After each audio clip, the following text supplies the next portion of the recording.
What's happening, Shore Conference? You're listening to the weekly Coaches Corner segment brought to you by our friends at Varsity Link. Varsity Link is a social media app for athletes. So if you're a Shore Conference athlete or an up-and-coming youth or middle school athlete following our coverage, we cannot emphasize enough that you should download the Varsity Link app and get your profile started.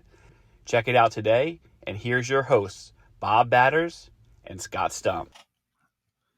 Ladies and gentlemen, welcome back to the Varsity Link Coaches Corner football show on the Shore Sports Network. Scott Stump here. I'm Bob Batters, back for another week talking Shore Conference football and, going a little bit more in depth on a couple teams. It was a big week 6, bunch of huge games around the Shore. We had multiple teams clinch at least a piece of division titles. The playoffs are coming up soon, so some of those teams and a few others had some big wins to really help their playoff standings, and a whole bunch more. So we broke down all the games in full on the Shore Sports Network football podcast. So you can check out that, Apple Podcasts, Spotify, wherever you get your podcasts. Same thing with the Varsity Link Coaches Corner. The audio is on there as well. So be sure to check that out. Excited to talk to two head coaches today. Their team's coming off big wins. First, we'll be joined by Manalapan head coach Dominic Lepore, and then later on, Freehold Township head coach Corey Davies. So one of those huge wins was Manalapan's 24-23 win over Point Borough. We'll get to that in depth when we have Dom on, but a huge one that I was at on Saturday was in the Freehold Regional District as well. It was number 8 Marlboro hosting number 7 Jackson Memorial. 2 undefeated teams, a piece of the Freedom Division title on the line. It was Marlboro coming out with the win, and really was one of the biggest games in program history. A defensive masterpiece. They shut Jackson down. 11-2 was the final score, only allowed a safety on special teams. They shut down a high-powered running attack, only allowed 116 yards of offense.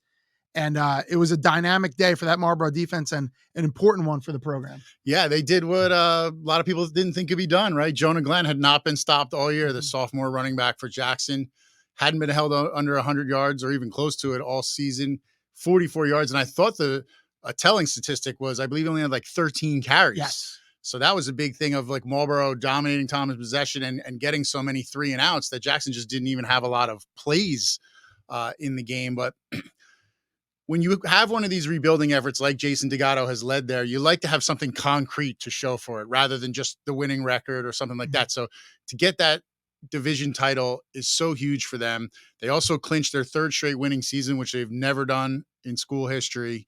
And I think they proved some doubters wrong. People wondered, is this upstart program, going against a traditional Jackson program, traditional power, great young running back, could they really do it? And their defense was incredible. And also, I'm glad that you finally dried off from the game. It actually wasn't that bad. I was, like you said, I was dressed like the Gorton's fisherman with the full rain gear on. So it only rained a little bit first quarter, thankfully, because I was prepared for a monsoon. But yes, Marlboro really, I think, impressing people. And the crazy part is they have another big one this week. Yeah. Talking about traditional powers. Yeah. Now they go on the road to face a Rumson team, which is still a top 10 team, but Marlboro's actually a team ranked ahead of them. So still though, that's going to be a big test going on the road against a Rumson team that, has now lost 4 games in a row and is really going to try to bounce back. Of course, their schedule is, probably the most difficult in the Shore. We consider Rumson's non-divisional games, Point Borough, Matawan, and their Marlboro. quote unquote easiest game was Matawan, who's now 3-4 and, trying to roar back into the picture and a ranked team. So that, their schedule is unbelievable. But in the preseason, you might not have looked at this game and thought, oh, that's going to be a huge game. But now that's a top 10 matchup. And as far as PowerPoint, your playoff seeding and things like that, Rumson already has like 1 billion points just because of their schedule, which is kind of crazy to look at their record and then see them number 1, I think. Point Borough slipped up 1 game and Rumson jumped them because their OSI is so high because, you look at that American division, and we've talked about it outside of the North Jersey Super Football Conference, the non-public division up there. I don't think there's a tougher division in the state than the Shore American. And also, can we just talk about what a week the Freehold Regional District had in football? Yes. Marlboro clinches their first title since 1994. We're going to get to the Manalapan amazing upset over previously unbeaten Point Borough. Freehold Township wins an absolute heart stopper against Brick.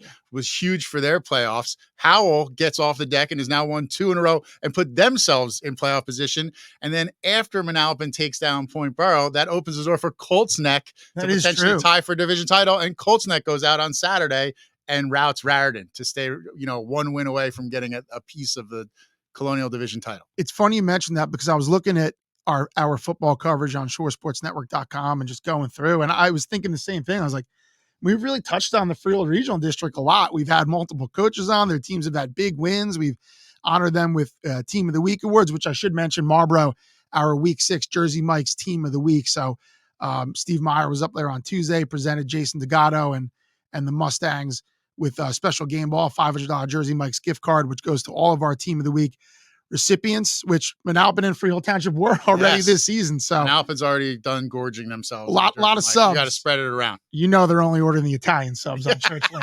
So absolutely. So and you know what? It was a big win for division titles. Real quick before we bring in Dom, you were at a game, Homedale, another dominant victory, 30-0 shutout over Ocean. They clinch at least a piece of the Constitution Division title. A game I was at Friday night, Tom's over South, improves to 5-1. Clinches at least a share of the Liberty Division title, first for the Indians since 2002. So while we're on the streak, with Marlboro, first since 94, same thing, a 8-year difference, but, a long time coming for the Indians. Yeah, that was a landmark win for them too.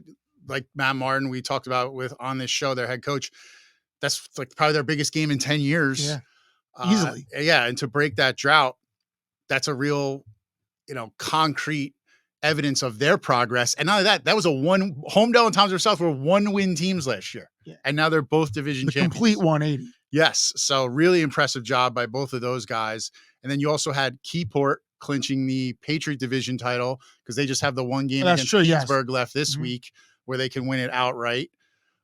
Your alma mater, Brick Memorial, their first title since 2017. 2015, which was a tri-championship. Right. So another great, and they can clinch it all for themselves against Brick next week. Mm-hmm. And interestingly enough, Freehold Township, if Brick does shock, they're waiting Brick in the Memorial, weeds. Freehold Township can beat Barnegat and get a piece. They've never won a division title in school history. Mm-hmm. So they're going to have their green dragons, like varsity jackets on. Like they beat Brick, and then they're like, you got some of those pom-poms we'll give us for next week. Yes, exactly. In 2 weeks, we'll be sitting in the stands, like high-fiving like Brick parents. So yeah, that is another big one, but you're right. It's that time of year. We really the only intrigue left. Will Point Borough and Colts Neck finish the job and tie? Point Borough still has Raritan. Mm-hmm. Colts Neck still has Long Branch. Not an easy game at all. No. They would both have to win to tie for that title. The American Division, as we know, still totally up in the air. If RBC comes out and beats Toms River North next week, then that shows the winner take home. And Donovan has to beat Middletown South, who beat them last year. Yes. So 2 hard games for those guys. But if they win, then it's number 1 versus number 2, probably for the final number 1 ranking in the Shore on October 27th, which coincides with the start of the public school playoffs. I mean, that's going to be a monster Friday. A loaded weekend that will be if that holds up. So we've buried the lead long enough. The biggest game of the weekend was Manalapan's 24-23 upset win over previously unbeaten Point Borough. And we'll talk about it. So right now we're happy to welcome in Manalapan head coach Dominic Lepore. Dom, a huge win for you guys. Talking to some people within the program, you guys have accomplished so much. Manalapan has, certainly during your tenure there as a defensive coordinator, then the head coach, championship games, division titles galore. I had a lot of people tell me that was a top 3, top 5 game the way it ended. So I imagine things are pretty nice on Church Lane on this Wednesday night. Yeah, first of all, guys, thanks for having me on. I mean, you guys know how I feel about you, what you guys do for the Shore Conference. And I always say you guys got a great pulse.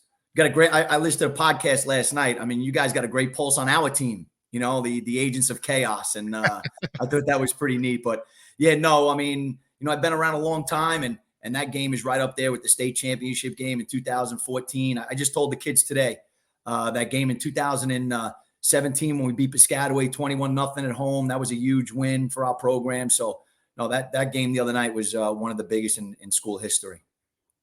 And talking to Anthony Macchio, one of your senior stars last night, he said you basically pitch this as this is do or die. If you want to get in the playoffs, you have to have this game. You guys are a perennial playoff team, but like Yep. you had to do it the hard way if you were going to do it.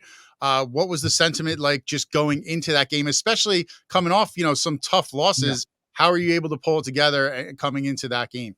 Well, Scott, I thought about that and I had to figure you guys were going to ask that question. And, for us, it's really been like the tale of 2 seasons. And the first 3 games, I thought we were playing so well, with 2-1. I mean, even the Jackson game, obviously had a shot there to win it at the end. But we were flawless. We didn't turn the ball over. We were scoring points, playing great defense. And then all of a sudden, we played Colts Neck and it was just, I think the wheels kind of fell off. And all the things that we didn't do the first 3 games, all of a sudden we're turning the ball over. We're committing more penalties than our opponents. And, obviously when you do those things, you can't win football games. And, the Raritan game and the Howell game, both those games, we had opportunities to win, So, we go up 14-0 against Howell. And all of a sudden we're going in at halftime, we're down 18-14. And I told the kids this, I said, go out and play to win, play to win, just like I did the first 3 weeks. Because what was starting to happen is, you're playing not to lose. And all of a sudden something bad happens and guys are looking around at each other. When is the shoe going to drop? And all of a sudden, it's like it was a snowball effect. And I said, guys, just go out and play to win, and why not be us? Why not be us, And we have a tremendous amount of respect for Brian and, and what they do there. But, we felt like, the game plans were going to be, right on point. And if the kids executed, we have a good shot of winning the game. Yeah, quite a few standouts come up with big plays throughout the night. And the eventual game-winning touchdown, your sophomore running back, Asir Woolfolk, a thunderous 55-yard touchdown run. He had a big stiff arm right in the hole to kind of spring himself free. What's that like on the sidelines? Because that fourth quarter was edge of your seat madness. It was back and forth. They go ahead, then you guys go back ahead. So, watching him run down the sidelines there, that had to be that stadium must have been shaking. No, the stadium erupted. Again, like I said, that whole game, it was just a tremendous football game back and forth. And, Doc, the quarterback, Ryan Doherty, he was right on. The offensive line played their tails off and were physical up front. And Asir played a great game. The receivers blocked on the perimeter and caught touchdown passes. It was just a total team effort. Jimmy DiPaolo and the defensive staff just did a tremendous job. And I swear, I sat in the office with the coaches and I told them this. I said, I thought our offense was good enough to score points. And I told the guys, I said, listen, I think if we can hold them between 24 to 28 points, I think we're going to have a shot to win the game. And, we held them to 23. And like I said, the guys executed the game plan and, it was just a tremendous football game. And they came in this game averaging 42 points a game. They'd scored 30 or more in 15 of their last 16 games. This was like an offensive powerhouse. Yeah. But you guys hold them under 30. What do you feel like? And you don't see that offense very much on your schedule, that triple option. So, Oliphant did hurt you, but, it felt like Jake Croce never really had a huge game running the ball. Were there certain keys that you feel like you executed well against that offense? Scott, I'll tell you what. And again, I if you guys have time, we have a bye week, so I could be here all night and we could talk triple option football. I'm in no rush, but there's so many key elements that go into trying to stop that offense. And I really felt that our defensive staff has a tremendous amount of experience. And I thought about this as well. I said we've gone against the Joey Georges of South Brunswick, the Bobby DeMarcos of Old Bridge, and even Walt Curry, at Brick Memorial. So we've faced and Brian as a quarterback. I coached against Brian when he was a quarterback. So I felt like our defensive game plan, was going to be right there. And I'll tell you what, it's funny. You cannot, like you say, Scott, you cannot simulate that offense because you don't play it enough. So I knew exactly what we had to do. You don't have a quarterback in your program that could run that offense. So over the weekend, the defensive coordinator, Jimmy DiPaolo, says, Dom, what do you want to do? I said, we're going to take our offensive line coach, Billy Smith, who played for me at Freehold Township. He's going to be the quarterback. And we put the helmet and shoulder pads on him. And Billy came out on Monday. And he was the quarterback. And I tell you what, he knows exactly how it's got to hit. From under center, that offense hits pretty fast. And like you said, Oliphant, he's a great player. But the biggest thing that we said was we didn't want him going 60, 70, or 80. If they were going to score, they were going to have to really earn it, And the other key is this. When you play against a triple option, and I tell the kids, I don't pull any punches. You're not going to shut it out. You're not going to stop them. The key to playing against a triple option is you have to try to slow it down. It means you have to get off the field. You got to have your 3 and outs. You got to make them punt a couple of times. And I'll tell you, another key is this. I think we of all the films we watched, the 5 games, I think they've only pitched the ball 4 times in those 5 games. So we said, number one, you got to take away the dive, right? You got to take away Crochet. Then you got to take away Oliphant, and you got to make them pitch the ball. And on the first play of the game, he actually pitched the ball. And I think in our game alone, he pitched it at least 3 or 4 times. So we accomplished what we wanted, from that standpoint. Yeah, just like you said, a great team win because to beat a team like that, obviously you got to have a lot of bounce. I want to go back offensively. Obviously, Woolfolk had the big game. Yeah. Ryan Doherty, your junior quarterback, has, in the games you guys have won, he's played really well. He's taken care of the ball for the most part. He was extremely efficient. I think he only had 1 incompletion, made some really big throws when you guys needed it. I believe had a 2-point conversion throw as well. So what have you seen from him, first year as a starter and as a junior, where, again, in your wins, he's really showed some really impressive signs? Yeah, you know what? Ryan is he's our first. He's a captain, and I think we got guys like Reggie Grant and guys like Lee Rubin that are around the program constantly. I think Ryan might be the first junior captain we've ever had, and that's the type. That says enough about what type of kid he is, his character and his leadership. And in the off season, we knew he was a special kid just because of what he did in the weight room, and he was just going to mature and get better and better. But I mean, the other night he was just flawless, and like you said, in our wins, he's played like that. So. He has that capability of doing that. And when he's on, he's on. He's got that, I call him, he's got like that Brett Favre moxie. Sometimes he makes those throws and you shake your head, you're like, no, yes, touchdown. It's just, he's that type of kid, But I mean, when he takes care of the ball, like you said, Bob, he's pretty good. And I thought another big thing was Point Borough hadn't trailed much the whole year. They hadn't even really been in a game in the fourth quarter. They pulled away from Rumson pretty good there at the end. Was the other feeling like put the pressure on them, get into the fourth quarter, have it be a 1-point game, have you be winning, and make them have to be in a situation that they haven't really been in a while. Yeah, no, Scott, absolutely. And I felt this, if we got to the point in the second half where we were close, I think the kids were just going to gain more and more confidence, and then we'd have a good shot at the end. And that's exactly what happened. And defensively, we just kept on running and being fit. It was probably the best game we played tackling. And even if we made a mistake, because you're never perfect against that offense, you're going to make mistakes. We had guys picking it up. So if a defensive lineman made a mistake, the inside linebackers picked it up. If the inside linebackers made a mistake, the safeties picked it up. Dennis Gabinelli had a big game defensively. He had the interception at the end. He started for Anish Carrera, one of our captains, who now has a shoulder injury. And Dennis had a great game tackling. So, it was really enjoyable to watch the kids play, how hard they played. And anytime you win a game by 1 point, there's a lot of individual plays that, are crucial. They're maybe not, they don't stand out as much as like Asir's 55-yard touchdown run. But, you had a field goal from your senior kicker, Jake Horowitz, who's been perfect on field goals all season. Yep. And then Aiden Wilmot makes a tremendous play on a 2-point conversion to stop. I believe that was in Point Borough scored up 23-18. Yes. So right there, I mean, and that's a fourth quarter stop. So specifically Aiden's tackle on that 2-point conversion, what happened on that play and how was he able to keep those guys, from getting some additional points? Yeah, no, I mean, it was a play that we practiced against. It was a throwback, and we covered it pretty well. We saw them running against Manasquan, and Oliphant pulled up, and then all of a sudden had to go right, and Aiden just hawked them down and made a great tackle, and that was that. But I mean, it was a play that we worked against, so the kids were prepared from that standpoint. Aiden just made a great play. And what does this do for your season in the sense of you win a game like that, you beat a team like that? That's got to make you think like, hey, we can really do something in the playoffs. Like if we play to our, especially talking to Macchio last night, he feels like this is a team we really can be and should be. I mean, what do you feel like the ceiling is for a team like this if you do play, your best football? Well, no, absolutely. I said, if we go out and we play the way we played on Friday night, you could beat anybody. We could beat anybody.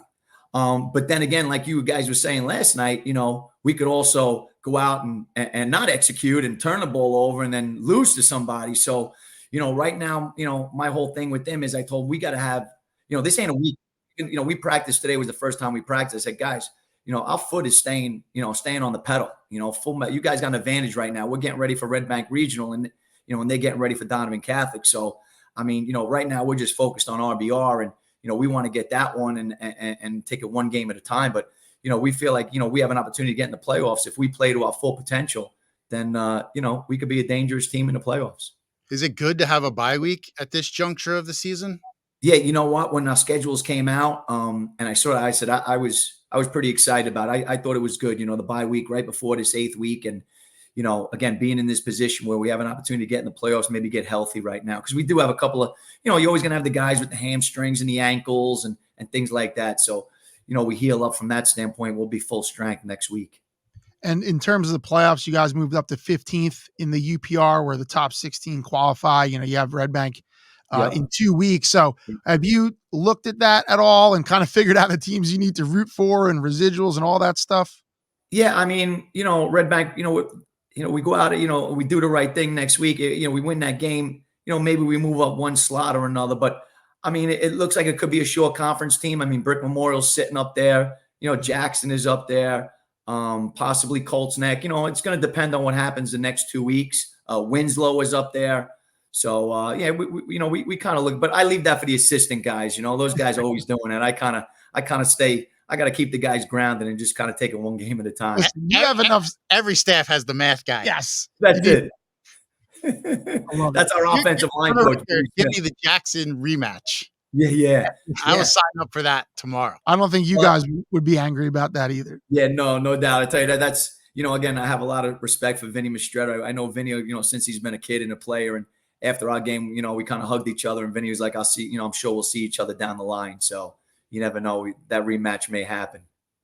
Dom, you win a game like you guys did where, as Anthony said to Scott, your back is against the wall. Your season's kind of, if you don't win there, like the odds of you guys making the playoffs is slim to none. So yeah, you need a win there, and you're going against a team that was one of the best in the shore, undefeated. All signs pointed the other way. So when you can win a game like that and you see the kind of response that your team has, what does that tell you about that group, and how proud are you as a coach and as a staff when you see them respond in a moment where they have to? Yeah, you know what, Bob? Again, it goes back to, I'm extremely proud of them. And even the games that we lost, with the exception of Colts Neck, that, like I said, those wheels just kind of fell off. And that was kind of like one of those games just totally lay an egg, and it's just nothing could go right. But even in the 2 losses, the one to Raritan and Howell, I mean, we're kicking onside kicks to get the ball back. We actually get the ball back in both games, throwing a Hail Mary. And then, in Howell, we're driving the ball, and then we wind up turning it over. But, I mean, their fight was always there. I mean, I never questioned their heart or their determination or their will. It was just a matter of we got to limit the mistakes. If we limit the mistakes, we could be a real good football team. So, but I'm real proud of the kids. This was a community win. This was a program win. And like you said, being right now 3-4 is a lot better than being 2-5. 2-5. Possibly you're maybe the last seed in the playoffs, and you got to go play a 1. I mean, that's certainly not easy. Or you're playing in the consolation tournament, which everybody wants to play in the playoffs, but. So it was a great win for the program, the whole community. Yeah, the only one disappointed was Bob, because he took another 3 hours to try to figure out the top 16 rankings. You have no idea. Yeah. I even wrote it. If NASA has some kind of algorithm where I can just plug everything in and it spits out rankings, like I'll take it. Name your price. We threw a monkey wrench into it. You absolutely dropped it. Right? We love it. Every year there's got to be that big upset that shakes the whole shore, and this is the one. Yeah, no, absolutely. It was a good one, Dom. It was a great one. Always great talking to you, and you. Congratulations to your program on a huge win, and best luck for you guys going forward. I'm sure you guys are so like the bye is great, but at the same time, I'm sure the kids probably don't want to. They probably want to get right back on the field. But. Yeah, sure, absolutely. They're ready to go. So we'll keep them going and keep them, keep them energized, and I guess they just have a great week and a half of practice. Well, Dom, thanks again, and best luck to you guys going forward. Thank you, man. Thanks, Bob. Thanks, Scott. Always great being here. Thank you.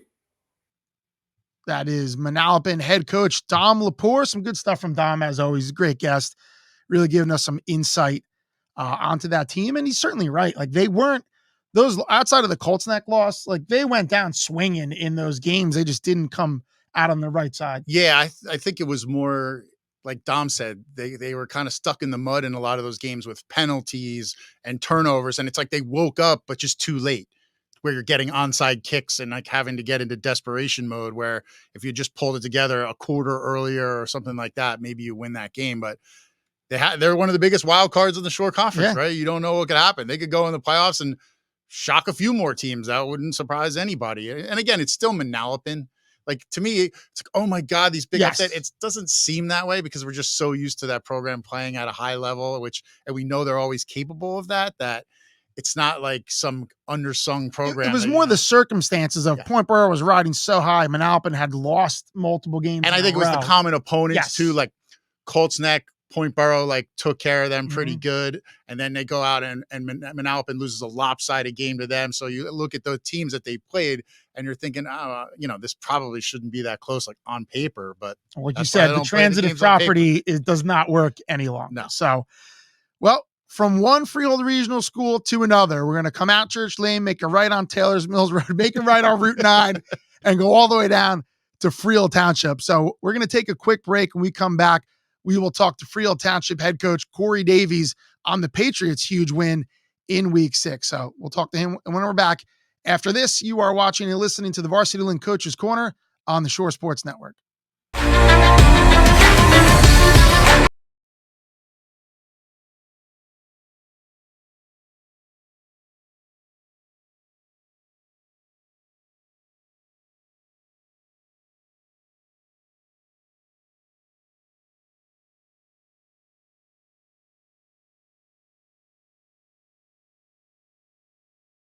Welcome back to the Varsity Link Coaches Corner football show on the Shore Sports Network. Scott Stump and Bob Batters talking Shore Conference football.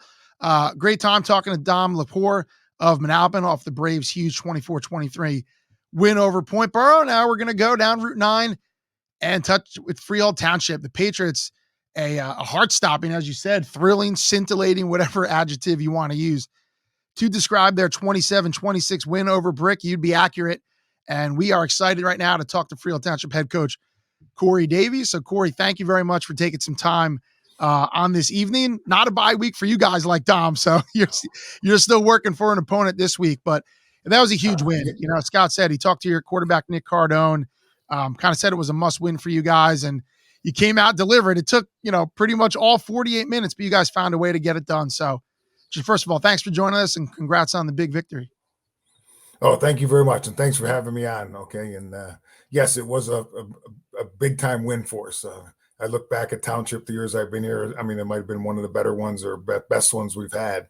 I go back last year, we did knock off Brick Memorial in a similar type of way, but it was a little bit different. But yeah, it was an outstanding win for us. Yeah.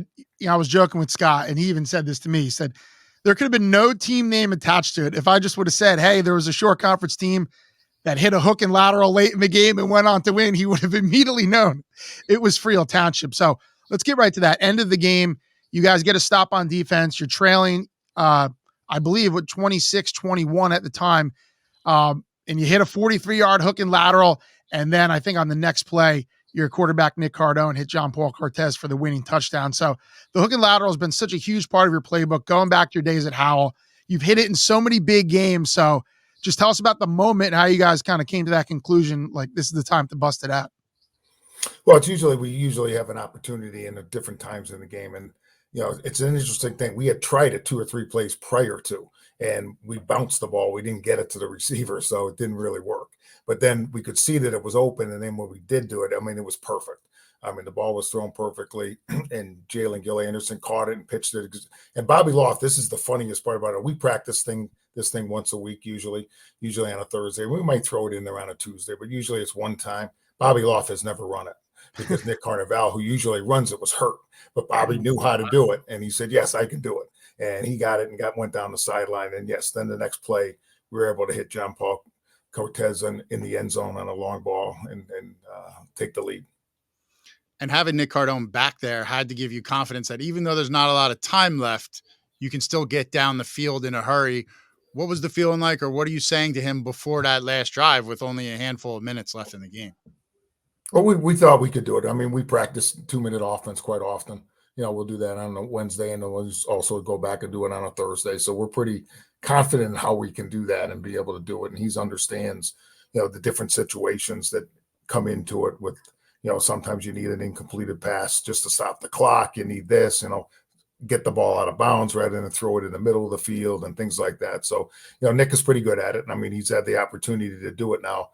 People don't realize that he played 3 games as a freshman. We brought him up from the freshman, and he had to play as a freshman. And it was interesting because he didn't even know the offense, but he learned it watching huddle and learned it from practice, and did a great job as a freshman. He played last year, and now this year he's doing outstanding.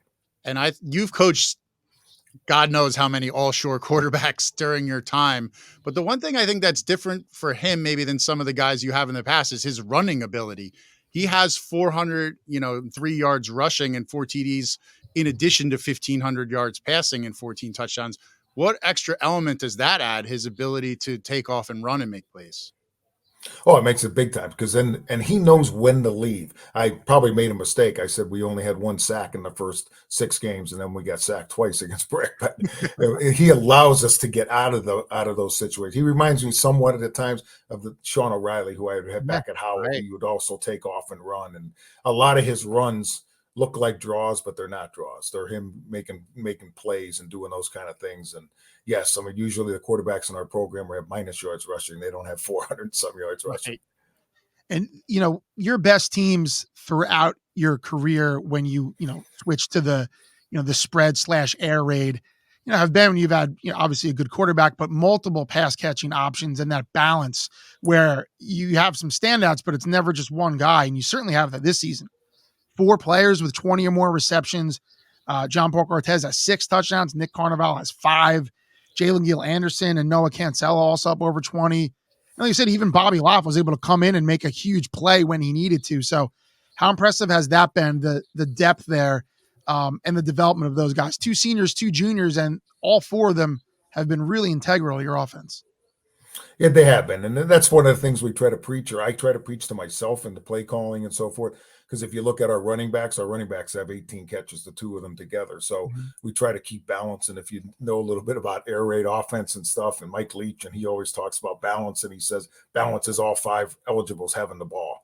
And we try to look at it that they do that the balance goes to all 5 positions, and people have to realize that they got to cover all 5 people. And now, well, the way it is now with Nick Cardone taking off running, now you got a 6th guy taking it as well. And defensively, you've made some really good strides. Like that was a unit that Nick Cardone really singled out, especially your ability to create turnovers. He said, now, did you get the ball back via turnover, or was it just a stop at the end there near Brick? It was a stop at the end. So we were able, and our defense did extremely well at the end of the game. They had 2 stops. We had a stop before that, and we actually fumbled, and we had to get another stop after that. And then at the end of the game, after we scored, there was 50 some seconds to go, and we stopped them in 4 plays. They didn't get a yard. So, the defense really came through and did an outstanding job, and has improved from the beginning of the season. We were a little off the game 1 against Middletown North, but since then they played a much better game. And you also had a defensive touchdown in the game, which was certainly huge. Sebastian Andujar returning the fumble for a touchdown, if I'm correct. And he's had a big year for you guys too. I mean, you've had a few guys on defense play well. He's 52 tackles. He's got 6 tackles for a loss. He's got an interception, a fumble return.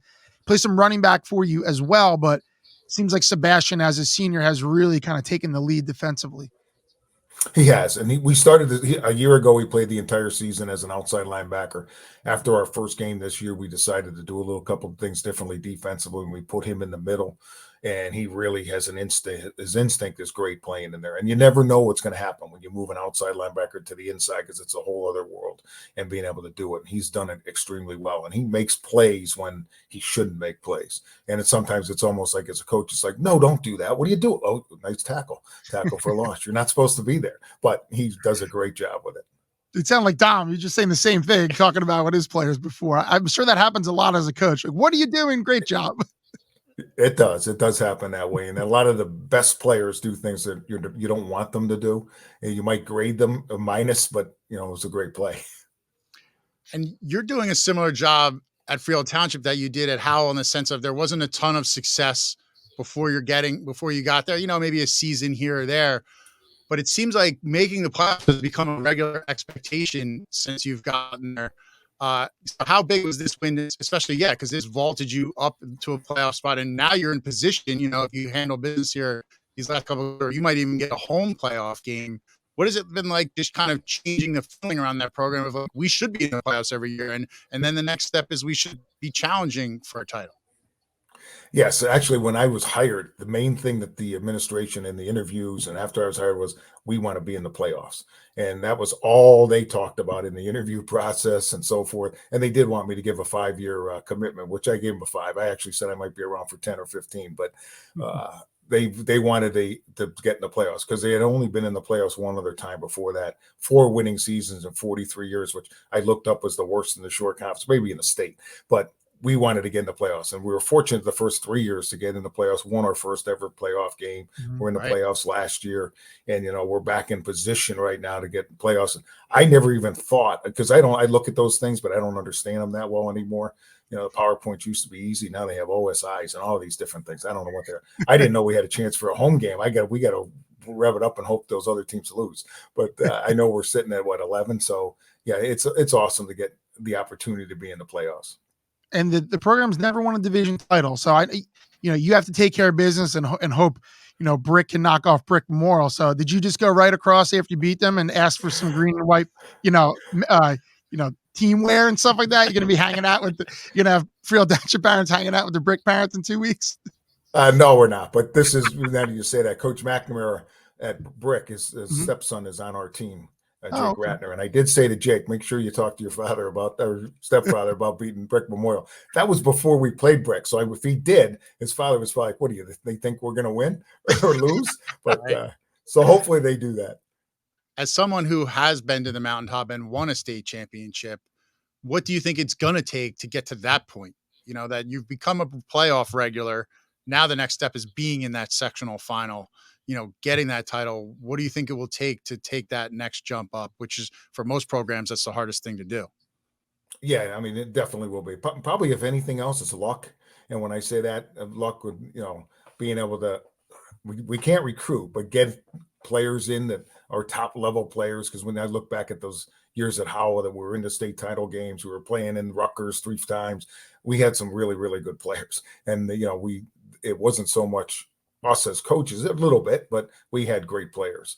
And we got to be able to get those kind of players again, that a bunch of them, not just a few, to be able to do that. And hopefully we can. I mean, this was a group that I was really excited to be able to coach this group.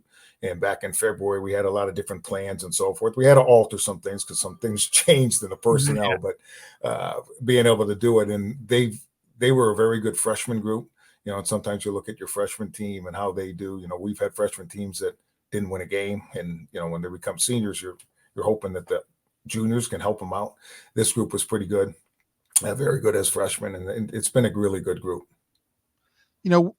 Like Scott said, with the building of the program at Freehold Township, it's a school that has had success in a lot of different sports. So sure, the passion's there. When you're winning, obviously, the fans come out more, there's more interest. So how exciting has that been to see that where, the home games are packed and the student sections are into it. And obviously you guys are giving them plenty of reasons to cheer.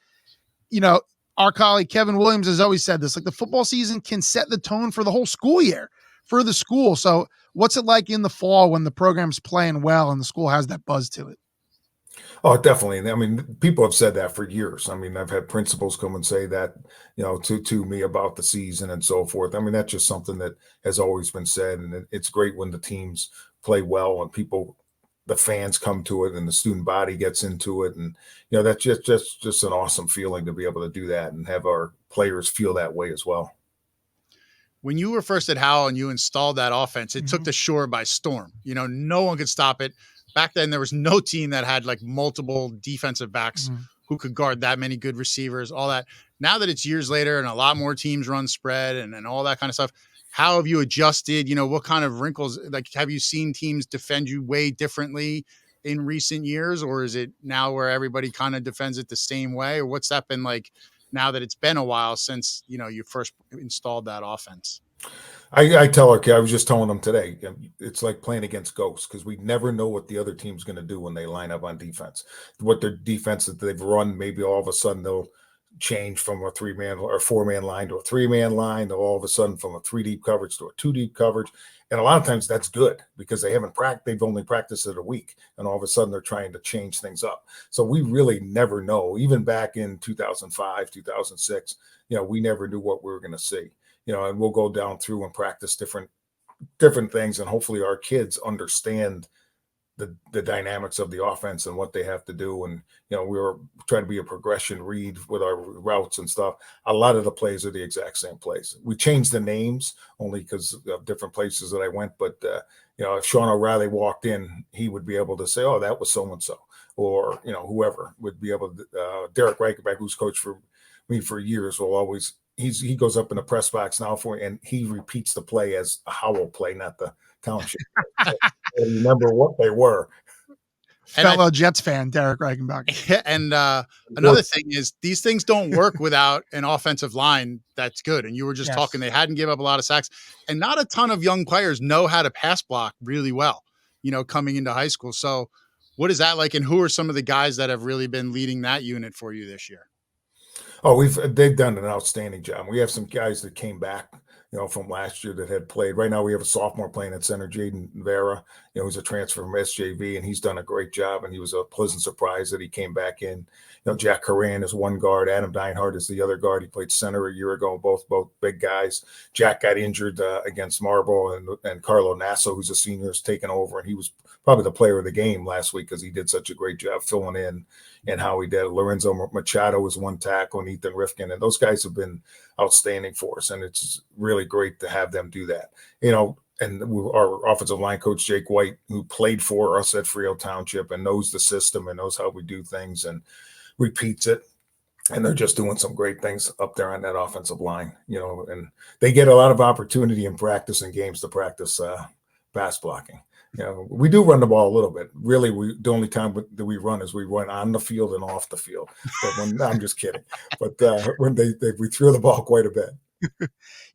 Sticking with the air raid, and when you went to that, not only was it such a different offense than anyone else was running, not just around the shore, but pretty much statewide, but it was such a huge departure from the offense you were previously running at Howell. You guys are mostly an option team. So what went into that? Such a drastic change. You go from this and you come in like, hey guys, scrap that. We're gonna now run this offense, which could not be more different than the one you were running at the time. Well, back in the day, we were running option, and we had some success in the 90s at Howell. I always think back, and in 95, we were ranked 4th in the shore at the end of the year, and then the next year, 6th in the shore. So we were a pretty good football team in the mid-90s, running the option. We were Homedale back then, running the split back veer and then double tight and doing things like that. And we did have a great quarterback in Mike Sermonero, who was a pretty darn good quarterback back then. And then we kind of throw a low, we weren't winning. And I just said to myself, you know what? We have to do something different. I'd like to throw the ball. When I first came to Howell, we were throwing the ball quite like this, but not with the success. And then we just decided, hey, we're going to go 4 wide. And back then we had a consolation game, Thanksgiving, so we had that long break. So I took Sean O'Reilly and a couple of receivers, and the rest of the team would practice, and we were getting ready for the next season, throwing the ball and doing those kind of things. And that was in 2004. And then, as I said, we got kind of lucky. We had some pretty good players come through, and they really helped in being able to find, 4 quarterbacks that all went all state, and then receivers that were able to catch the ball and linemen who would block. You also gave birth to one of your excellent quarterbacks during that time. Yes, you did. Well, we did. That worked. You didn't specifically. Let's credit Mrs. Davies. Yeah, we got credit. Yes, that is true. That is true. Yes, we were fortunate in that. But those guys, those 4 quarterbacks that we had were pretty darn good. And even your son who played at Lacey too, when you were coaching there too. I mean, and on that, how great was it to coach both of your sons, playing at different schools, but getting a chance to coach them both in, essentially the offense that you brought into the shore? It was awesome. I mean, from that standpoint, to be able to do that, when Ryan did some great things at the quarterback, and I think he still holds some short conference records and so forth, and he threw the ball. We threw the ball quite well when he threw it. I think he completed in the 70% range, which was very good. And then Connor did really well at Lacey. I think he completed like 75% for his career. He did a great job as well. And it was very rewarding to be able to be with both of them and be able to do that and have the opportunity to do it too. To be able to do it at Howell, and then also with Coach Fritzell at Lacey, and learn so much from those 3 years that I was with that at Lacey as well. And Ryan still helps you out, right? He's on staff as I think, offensive analyst. I think you had him listed as. Yeah, he's an offensive. He was on the practice field with us for a while, but with his job, he's not able to do that. So he comes on game night and goes up in the press box. Him and Coach Reichenbecker, who's the defensive analyst, and they're up top, being able to tell me what to do and what we see. And both of them know the offense quite well, and Coach Reichenbecker knows the defense extremely well. Last one for me. Talking about the air raid, you got to talk about Mike Leach, and you mentioned him earlier. Recently passed away. Tell me about the effect he's had on your career. Obviously, that's someone who made the air raid, as popular as it is today. Did you go out to any clinics, any stuff like that where he was coaching? Did you meet him? Like, tell me about just as far as that and his effect on your football career as a coach. I was going to attend. Well, I did attend a clinic that he was going to be at, but unfortunately, he never showed up. He didn't come. And but Coach Mummy, Hal Mummy, and his son Matt Mummy were there. Yeah. And those are Hal Mummy is the guy that kind of created it and doing a lot of the things that they do. And the thing about Leach, which is interesting, I mean, everyone will call you. He wasn't weird, but he was quirky and had some crazy ideas. And a lot of those ideas I have. So it's kind of like, oh geez, I don't know. Maybe I'm in that same type thing, spreading the ball to 5 different people and how we warm up like they do. We don't warm up. We don't do any stretching or anything like that. We just run on the field and play. And, from that standpoint. So a lot of the things that they did and Coach Mummy did, I've researched and had the opportunity to go different places with down to West Virginia with Coach Holmstrom when he was there and different things like that, but never did get an opportunity to go to Coach Leach. And just to my last one, you have Ocean this week coming off this big win. Their offense is pretty much the polar opposite of yours, especially because they installed it in the middle of the season, essentially, just a couple of games ago, that wing tee. But what do you see? It's a non-division game, but what do you see out of the challenge of Ocean this week? Well, it's a huge challenge because they're a good football team. I mean, they're right now 3-3.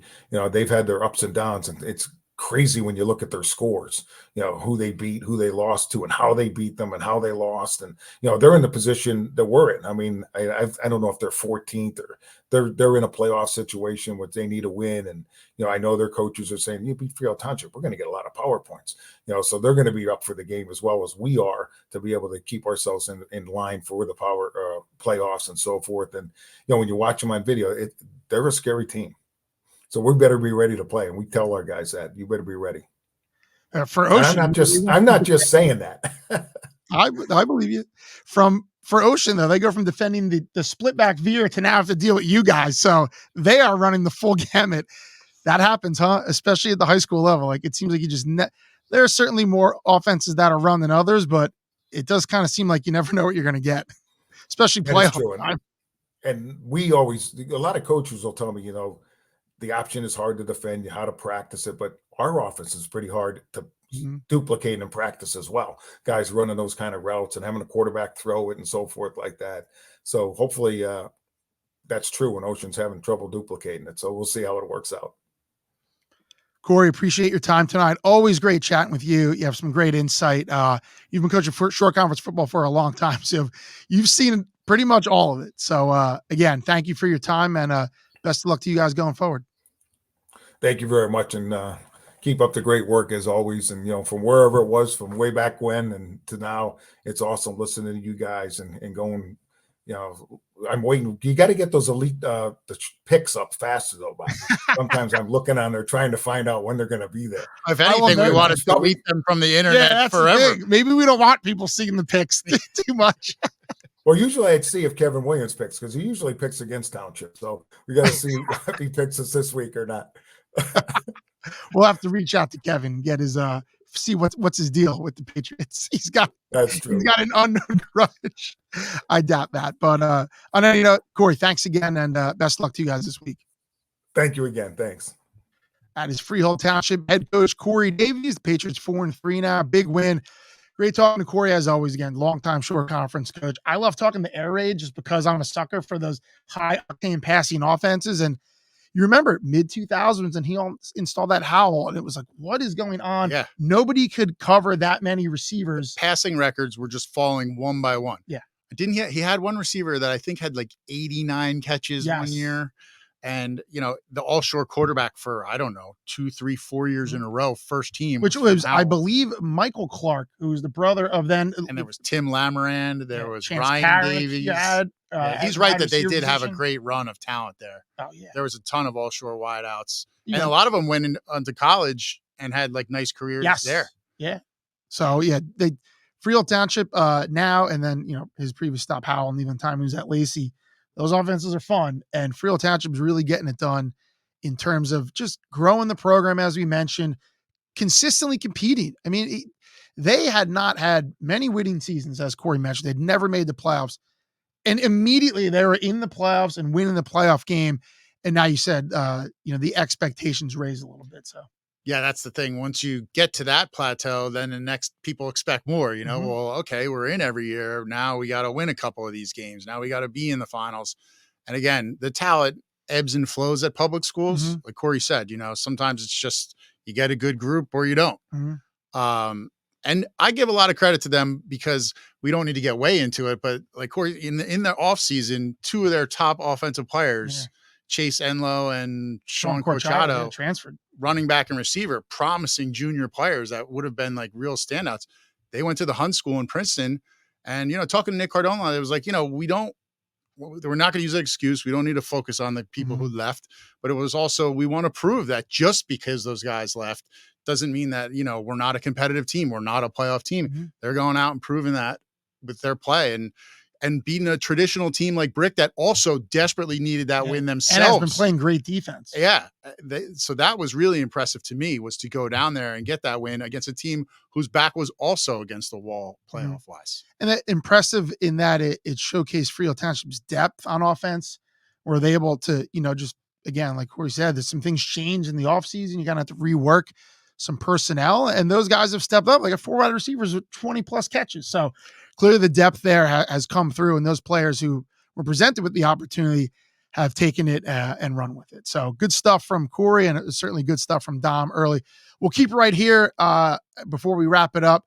Just touch on some of the games, kind of the calm before the storm. Week 6 was huge in terms of multiple teams getting at least a share of division title. Next week, it's going to be a lot of those division titles. 6 of the 7 can be wrapped up. This week, all non-divisional games except the one Patriot division game on Saturday, Keyport at Keensburg, but 2 non-divisional games stick out. Marlboro at Rumson Fairhaven on Friday night. Then the other one is Matawan visiting Point Borough. We've touched on the, Marlboro and then Point Borough. So those are big games for both of those teams, even though they're non-divisional. And this is a chance for Rumson to re-inject themselves in the conversation a little bit. They've been scuffling against an absolute bear of a schedule. They've lost a couple in a row, 4 in a row now? Yeah. So they're looking to, again, their focus is always, let's get Group 2 and win that. But still, you want to be feeling good going into the postseason, and a win over an undefeated team. Not that they need the PowerPoints. They already have like a billion. So they should be the number 1 seed.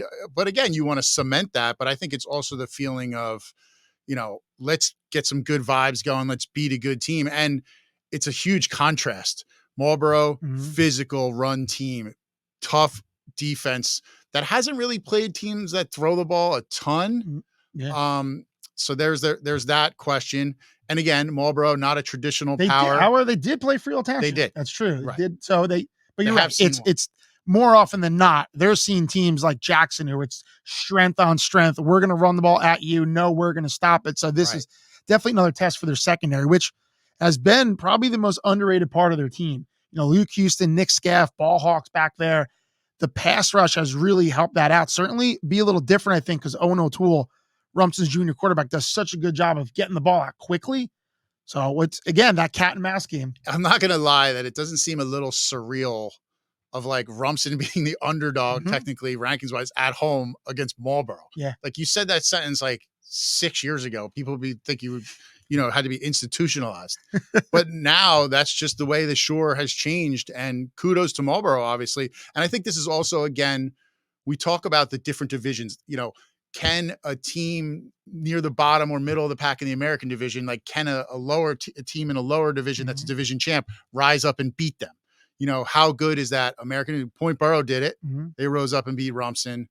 So I think this is a chance for these other teams to show like not every great team in the Shore is in the American division. Yeah. Like, we're playing some good football down here too. And then conversely, how does Point Borough rebound from this Manalapan loss against a Manalapan or a Matawan team that knows they can make their season on this game, and playoff wise, they are sitting right on the razor's edge. I believe Matawan is like 16th. Yeah. And so you're right. They from 0-4, if they can find a way to go into Point Borough and win that game, they come all the way back at 4-4, and they will get an absolute cornucopia of power points. And that will, there's a good chance that could solidify them in the postseason. Oh, you'd think it would have to. They'd probably jump up multiple spots. Lot on the line. And for Point Borough, the stakes aren't the same as far as that, the playoff position, or even it's a non-division game, so it has nothing to do with the Colonial Division. But in terms of confidence and momentum and all that, the intangibles, Point Borough's got to turn around and win that game. So those are two really intriguing storylines to watch for Friday night. And the question is, can Matawan rise up to that level? Yes, they've won 3 in a row, but they have not played a team the caliber of Point Borough. But Manalapan has some serious stars on that, or Matawan has some serious stars on that team. And if those guys come to play and they're playing, like I remember talking to Colin Palumbo a couple of weeks ago, their standout running back, and he said, if we play the way we're capable of, like, no one should be able to stop us. Like, that's the level of talent that they're playing with that kind of confidence too, which is even, just as important. So now can you go out and prove that against a team that has set the standard to some degree, has been a top Group 2 contender here for a couple of weeks. I mean, Matawan's a different group, so they're not going to get, tons and tons of points, like they're Group 3, but still from a team that, has only one loss, you're going to get a ton of points if you win that game. But that's the question. Can this star-studded Matawan team that has a lot, multiple FBS recruits, like some of the biggest recruiting names in the Shore Conference, can they go in and get a win at? And when's the last team, that's win? How often are teams going into Alsainer Field and getting wins in the last couple of years? It's been a really tough place to play, and especially Point Borough. They're going to be fired up now, and they said all the right things, and it certainly looked like their I don't think the focus was the issue for Point Borough. I mean, Alba just played a really good game, but now they are going to be in a bad mood and looking to turn things around. So those are going to be 2 really fun games. So be sure to follow all the action this weekend on shoresportsnetwork.com. You can follow myself and Scott on Twitter as well to get some live updates depending on where we are on Friday. We'll have all that up. The Elite Sports Physical Therapy picks of the week. We'll get those up earlier for Corey. Make sure we can view those. Try to get those up. You got to get that bulletin board Thursday material night. printed out nice and early and get it up there and get your players mad for a couple of days. That's true. I'm trying to, because I'm the one who compiles them, so I do get to be able to kind of see what everyone else did. Yeah, that's so. I will say you're cheating. I've been like in a dead heat with you, and I was thinking about that the other day. He gets to look at my picks when we're like tied for first and decide which one he wants to diverge from to try to take the lead on. I don't care. I'll still find a way. I promise I do it with the utmost respect and integrity for the picks. But we'll try to get those up ASAP, right? So they get laminated and printed out. If everyone has picked one team and it's within reasonable doubt, though, I do try to go and pick the other team. You don't want to get memed. We try our best to avoid that. That's true too. Yeah, you don't want the nobody believed in us where you're just, you're like I did, like hold everybody on. picking Point Borough. Yes. Well, and on that front, like we said, I mean, it was right. Everyone kind of had to pick Point Borough. Manalapan did the job of pulling the upset. But you're right; it's always good, and that's the fun part of it. The picks, the rankings, all that stuff. It's just for fun. It's what is the old saying? The only ranking that matters is the last one. So you want to be at the top, and also too, as much as we love and promote the rankings, and it's fun, and we've been doing it, and so has everyone for a million years, and it'll continue. They don't put your Shore Conference ranking on the banner unless it's number 1. That's why I say you don't have a reunion because you finished like number 6 in our poll or something. As much as we'd love to think it was that important to you. And it's also all Bob's fault. That's just what I don't know. He's doing that. Yes. I put my 2 cents in, which is great. So I get to have my opinion, but I don't get any of the pushback. That's all his. Yes. Any and all hate mail, make sure you direct that to scott.stump at whatever so-and-so. We're deleting that email. Exactly.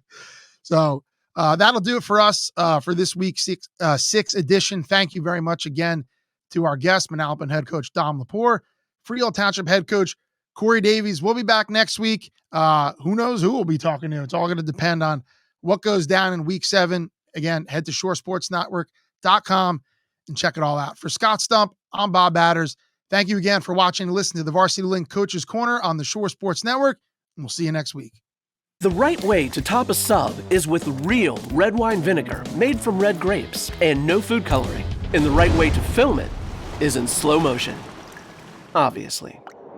Because authentic ingredients make a sub above.